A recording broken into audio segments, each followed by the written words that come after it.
अरे बिद्दू, आज घर में बहुत काम है। आज तुझे स्कूल जाने की जरूरत नहीं है। लेकिन दादी, आज तो स्कूल में मेरा टेस्ट है। अरे एक दिन स्कूल नहीं जाएगी तो ऐसी कौन सी तेरी कलेक्टर की पढ़ाई छूट जाएगी। वैसे भी मैं देख रही हूँ आजकल तो बड़ी ढीठ हो गई है। अपनी दादी की बातें सुनकर बिंदु नाराज हो जाती है। तभी उसकी माँ कहती है, अरे बिंदु, इतनी छोटी बात पे मुंह फुलाने की क्या जरूरत है। दादी बिल्कुल सही कह रही हैं। लड़कियों को तो घर के काम काज सीखना चाहिए। अरे बहू, रमेश के लाड़ प्यार ने इसे बिगाड़ रखा है। कम से कम तू तो मेरी बात समझती है। अच्छा, मेरी पूजा का समय हो गया है, मैं पूजा करने जा रही हूँ। इतना कहकर रमेश की माँ वहां से चली जाती है। इस तरह बिंदु की दादी और माँ दोनों अक्सर उसे घर के कामों में ही उलझा कर रखते थे। कुछ दिनों के बाद राजू और बिंदु के 10वीं के रिजल्ट्स आते हैं। दोनों बच्चे दादी को अपना अपना रिपोर्ट कार्ड दिखाते हैं। शाबाश मेरे लाल, तू तो बड़े अच्छे नंबरों से पास हुआ है। तभी बिंदु कहती है, दादी मैं भी अच्छे नंबरों से पास हुई हूँ। रमेश की माँ बिंदु को अनदेखा करते हुए कहती है, हाँ हाँ ठीक है, अभी यहाँ खड़ी क्या कर रही है, सुन लिया मैंने। जाकर मेरे लिए चाय बना कर लिया। बिंदु उदास होकर चाय बनाने किचन में चली जाती है। तभी राजू कहता है, दादी मैं क्रिकेट के कोचिंग सेंटर में एडमिशन लेना चाहता हूँ। अरे वाह राजू बेटा, ये तो तूने बड़ी अच्छी बात कही।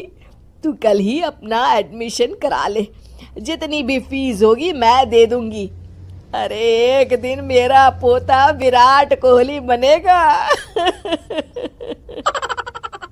इस तरह अक्सर रमेश की माँ अपनी पोती बिंदु के साथ दुर्व्यवहार करती थी। कुछ दिनों के बाद रमेश की माँ और उसकी पत्नी दोनों सास बहू मिलकर राजू का एडमिशन अच्छे स्कूल में करवा देते हैं, लेकिन बिंदु का एडमिशन नहीं करवाते। इस बात से नाराज होकर बिंदु अपनी दादी से कहती है, लेकिन दादी मुझे भी आगे की पढ़ाई करनी है। अरे क्या करेगी आगे की पढ़ाई लिखाई करके, हैं? आज से ये पढ़ाई का भूत अपने दिमाग से उतार दे। इतना कहकर रमेश की माँ वहां से चली जाती है।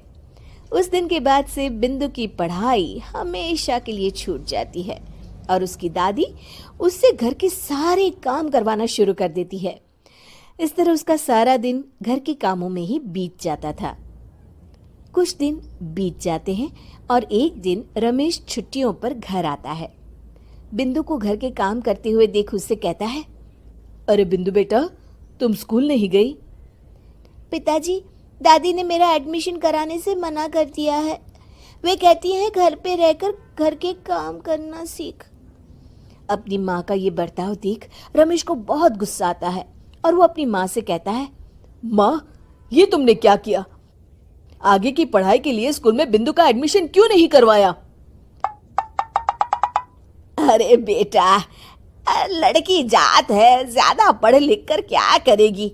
वैसे भी शादी के बाद तो इसे घर के ही काम करने हैं ना।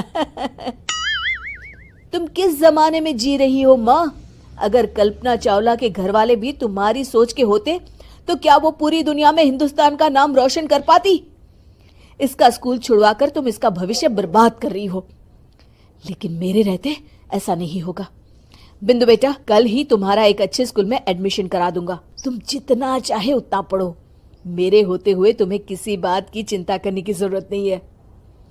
अपने पिता से हौसला पाकर बिंदु खुश हो जाती है और कहती है, जी पापा, मैं खूब मन लगाकर पढ़ाई करूंगी और बड़ी होकर डॉक्टर बनूंगी।